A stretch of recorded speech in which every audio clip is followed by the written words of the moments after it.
Hello বন্ধুরা, তোমরা দেখতেই পাচ্ছ। দেখো আমার ভাইস্তি কিভাবে চা খায়, দেখতে পাচ্ছ? এই দেখো দুধ চা আমাদের জন্য নিয়ে আসছে। আর দেখো ভাইস্তি কিভাবে চা খায়।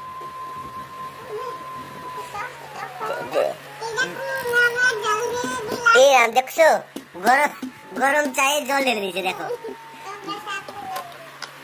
জল ঢেলে দিয়ে চা খাচ্ছে। তো তোর কিভাবে চা খেতে টেস্ট লাগে? খুব ভালো লাগে। তুই তো এইভাবে খাস তুই চা? ছি, তোর চা তো ঠান্ডা হয়ে গেছে। এভাবে চা খাওয়া যায়? ও ছি, এইভাবে কি চা খায় নাকি মানুষ? কি যে বলবে না মানুষ। এ বন্ধুরা দেখলে পরে কি বলবে বুঝছিস? মেয়েটা চা খায় একদম, চায়ে জল, গরম চায়ে জল ঢেলে খাচ্ছে। কি চা কি সেই গরম আছে নাকি? বাবা।